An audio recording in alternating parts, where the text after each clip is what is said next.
Assalamualaikum warahmatullahi wabarakatuh. Baiklah adik-adik, hari ini kita akan masuk pembelajaran teks prosedur. Jadi hari ini kita akan membahas mengenai pengertian teks prosedur dan perbedaan teks prosedur dengan prosedur kompleks. Terus yang kedua, ciri-ciri teks prosedur, jenis-jenis teks prosedur, serta kaidah bahasa dari teks prosedur itu sendiri. Nah, yang pertama kita masuk pengertian dan perbedaan. Jadi, secara garis besar, teks prosedur itu adalah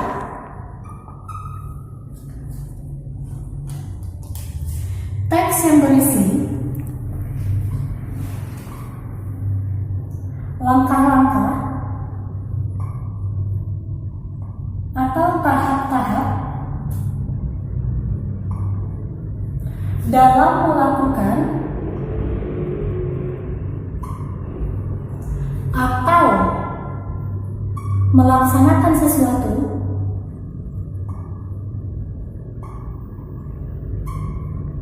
secara urut dan sistematis.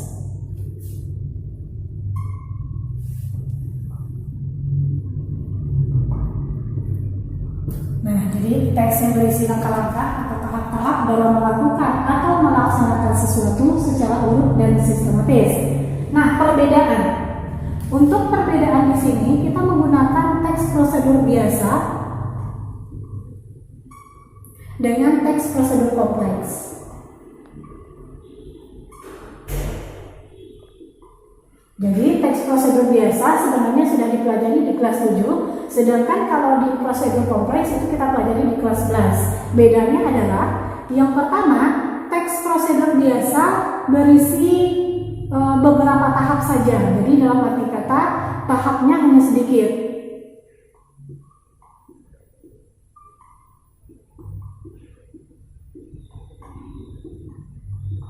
Sedangkan kalau di prosedur kompleks tahapannya lebih banyak.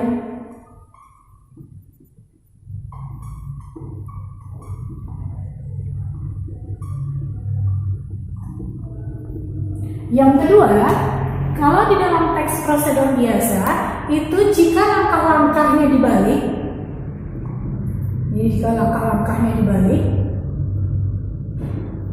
masih mendapatkan hasil.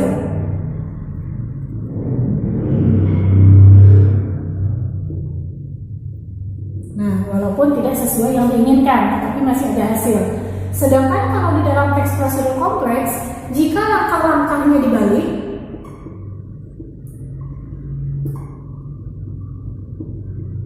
maka tidak akan mendapatkan hasil sama sekali.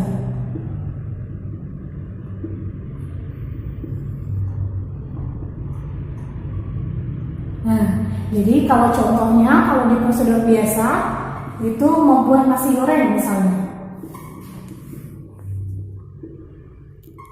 Jadi jika membuat nasi goreng harus menggoreng cabai terlebih dahulu atau yang lainnya. Jika dimasukkan secara bersamaan itu juga tidak masalah. Tetapi kalau di prosedur kompleks, contohnya adalah mengambil uang di ATM.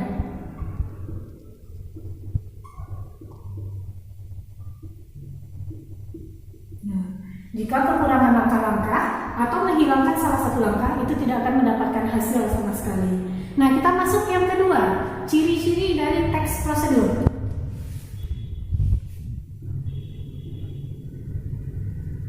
Ciri-ciri teks prosedur itu sebenarnya banyak ya. Jadi yang pertama itu terdapat langkah-langkah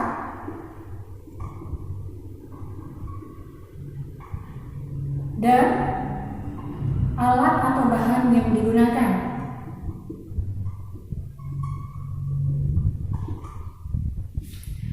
Diurutkan secara sistematis.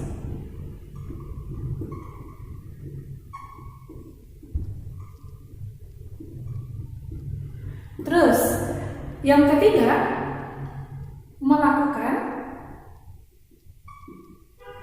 atau melaksanakan ataupun membuat sesuatu.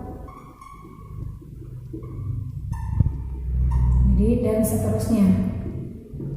Nah, yang ketiga, kita masuk jenis-jenis dari teks prosedur. Jadi jenis teks prosedur itu terbagi 3. Yang pertama ada namanya prosedur sederhana.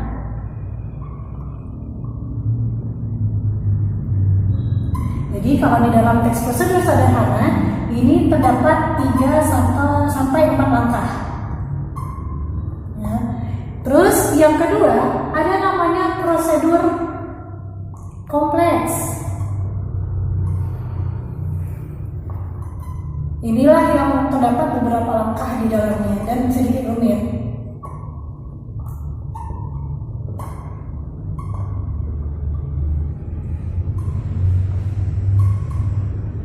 Yang ketiga ada namanya prosedur protokol. Prosedur protokol ini hampir sama dengan prosedur sederhana, tetapi bedanya jika di dalam prosedur protokol, jika langkah-langkahnya dibalik masih mendapatkan hasil. Sedangkan kalau di prosedur sederhana masih mempertimbangkan langkah-langkah secara urut dan sistematis. Jadi masih sangat sederhana.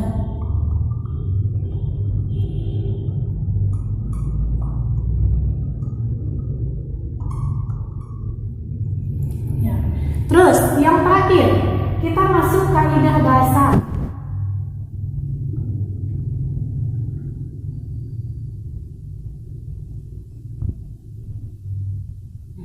Kaidah bahasa di dalam teks prosedur itu yang pertama menggunakan konjungsi temporal.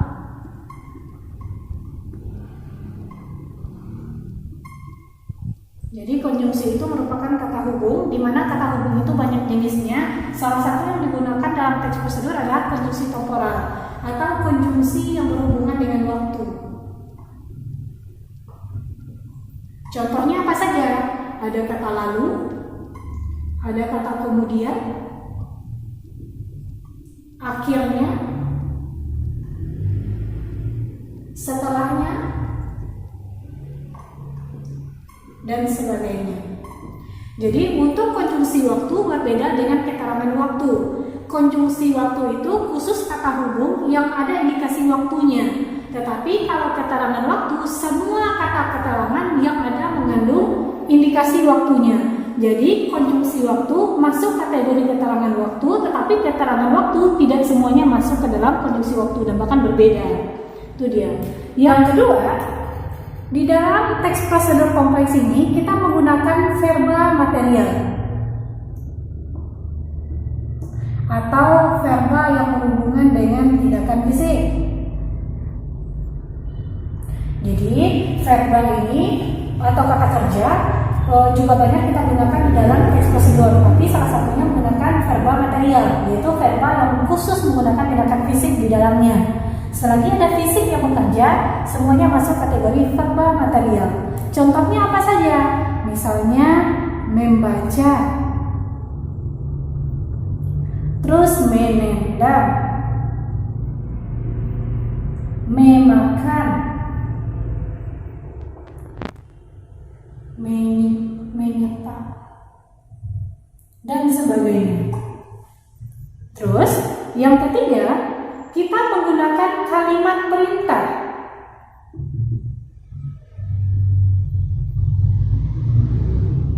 Nah, jadi kalimat perintah ini indikasinya adalah menggunakan akhiran i, menggunakan akhiran kan, atau menggunakan akhiran lah pada kata dasar. Jadi contohnya memakai, memakan, pergilah, pasti ada indikasi perintah di dalamnya. Yang kedua, menggunakan tanda seru di akhir bacaan. Jadi di antara kalimat-kalimat tersebut pasti diakhiri tanda baca, yaitu tanda baca seru. Untuk yang keempat, kita menggunakan istilah teknis. Istilah teknis dan kalimat persuasif.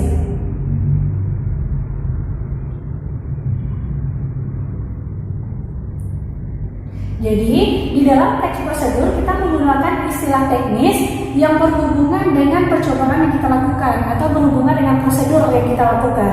Jika berhubungan dengan bidang IPS, itu akan muncul istilah-istilah yang berkaitan dengan IPS atau IPA dan sebagainya. Yang terakhir, menggunakan kalimat persuasif, di mana kalimat persuasif ini kita menggunakan ajakan sebagai landasan. Jadi ada indikasi ajakan. Contoh, ada kata mari, ayo, dan sebagainya.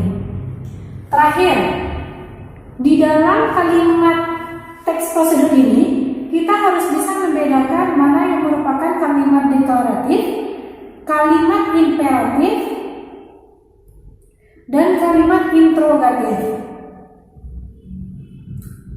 Jadi kalimat deklaratif ini kalimat yang berisi pernyataan yang dibutuhkan pada titik. Sedangkan kalau kalimat imperatif, kalimat yang berisi indikasi perintah yang di akhirnya harus dibutuhkan pada seru. Terakhir, ada namanya interrogatif, kalimat yang berisi pertanyaan yang ada 5W tambah 1K di dalamnya, serta di akhirnya harus dibutuhkan tanda baca tanda tanya. Nah, hari ini cukup segitu dulu yang harus kita bahas. Minggu depan kita akan lanjutkan lagi. Kita tutup dulu sampai di sini. Assalamualaikum warahmatullahi wabarakatuh.